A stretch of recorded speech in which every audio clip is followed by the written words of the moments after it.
I'm going to tell you a joke that I first heard a few years ago now. Doesn't matter if you've heard it before, I've kind of added my own bits to it, made a few changes, kind of developed it on a bit. So here we go.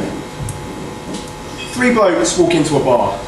I say blokes. It's actually God, Jesus and the Holy Spirit.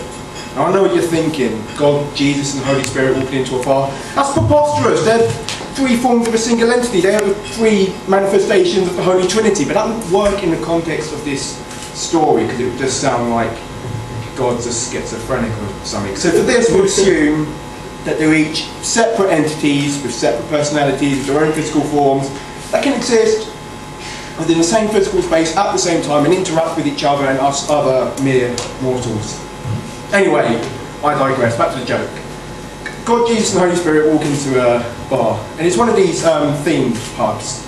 And the theme of the pub is uncertainty. No one knows how much anything is, what they're doing there, or what they do when they leave. Basically how I feel every time I come here. And God and Jesus go up to the bar. God turns to the barman and goes, "Oh, a pint for me and the lad." And the barman goes, "Anything for the Holy Spirit?" And God goes, "What? Him?" But he's the manifestation of a conceptual entity. What does he want to drink for? And the barman goes, "What? Just orange juice then?" And God goes, "Yeah." So anyway, the Holy Spirit goes off into the corner to play a game of pinball. And it's one of these pinball versions with a film tie-in. It's actually the pinball version of the Remains of the Day. Now the aim of the game is to get 3 balls into the butler's hat to light up the pre-war idealism of the left-wing aristocracy. So it's quite a difficult game. Fortunately, well-known fact, the Holy Spirit is an excellent pinball player. So he's there racking up the high score. Over back at the bar, God notices something about the barman. He goes, "Do I know you from somewhere?" The barman's like, and God goes, "Wait a minute, you're Werner Heisenberg, aren't you? The German scientist invented the uncertainty theorem." And Heisenberg goes, "Yeah, that is true. Imagine me, a German, embracing uncertainty. Exquisite irony is not lost on me. As a young man, I craved precision. At one time, I wanted to know the size and dimensions of everything in the known universe. At one time, I knew the atomic densities of all my friends. It was a crazy time." You went Dutch there for some reason. But there was one thing that eluded me, the size of a particle. To measure a particle, you must shine light upon it. But by shining light upon it, you distort the image, making it impossible to get an accurate reading.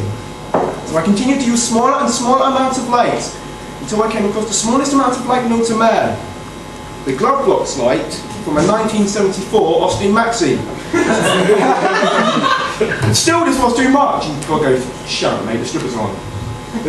They weren't real strippers, they were metaphysical strippers. They just stripped away layers of preconception. Yeah, this is deep. Anyway, a couple of hours later, all a bit drunk, rolling around on the floor. God's going up to everyone going, "I love you," and all things. And Jesus, for a laugh, turns a very ordinary Chardonnay to quite a complex Shiraz. To over the corner, they hear a noise, and it's the Holy Spirit on the pinball. He's got a high score, so he puts his initials up. HS. Only that's the same as high score.